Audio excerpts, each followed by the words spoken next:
first time, I felt less homeless than I have ever felt anywhere, and I knew immediately that I had to return. I sensed that the ice fields had something to teach me. After consorting with Russians, Chinese, Uruguayans and Poles on King George Island and observing how the continent blunts the edges of nationality, I realized that I had found the perfect tabula rasa. When I left, wedged into position on the same decrepit Hercules, I wrote Terra Incognita on the cover of a Virgin notebook. I discovered that the ancient Greeks had sensed it was there because something had to balance the white bit at the top of the globe.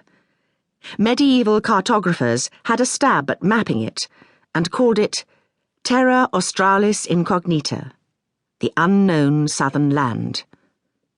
For centuries, it seemed, everyone thought it was rich, fertile and populous, and that finding it would be like winning the national lottery. It was Captain Cook, the greatest explorer of all time, who sent the message back to the naval hydrographers, fidgeting through the long reign of George III, to say no, down here there are no golden fields or burgeoning trees or tall people with flaxen hair. Down here there is only cold hell. After that, most people forgot about it for a while, and when all the other white spaces on the map had been coloured in, they came back to it. The British were especially keen on Antarctica, as they had done Africa and spent much of the 19th century fretting over the Arctic. By the time the 20th century rolled around, they were fully engaged in the great quest for the South. For these British people, the quest culminated in the central Antarctic myth, that of Captain Scott, a man woven into the fabric of our national culture as tightly as the pattern in a carpet. Once I had glimpsed it, the Antarctic lodged in my mind's eye and rose unbidden on every horizon.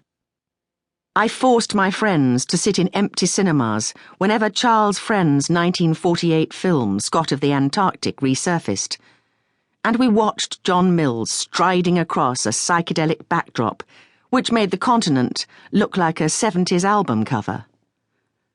Shaw had used Antarctica as a metaphor, T.S. Eliot recycled Antarctic material in The Wasteland, and I found it in Saul Bellow, Thomas Pynchon, Václav Havel, Doris Lessing, and Thomas Keneally.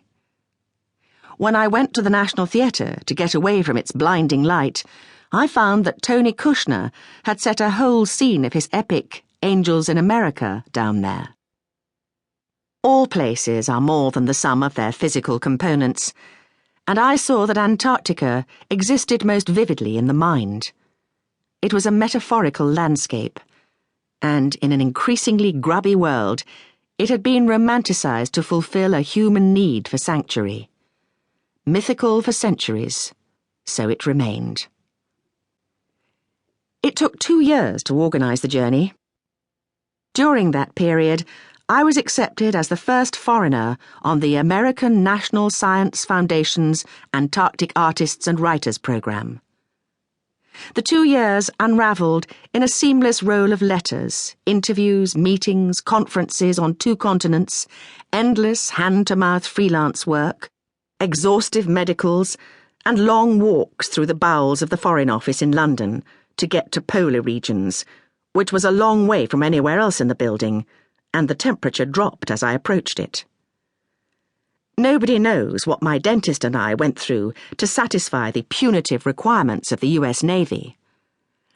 My tattoo was logged in the Disabilities and Disfigurements section of the British Antarctic Survey's medical records.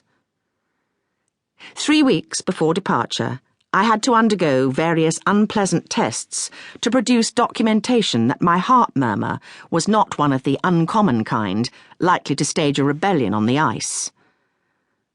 The cardiologist in Harley Street who applied himself to this task was Brazilian, and I had made an appointment to collect the results at 8 o'clock on the morning after Brazil won the World Cup.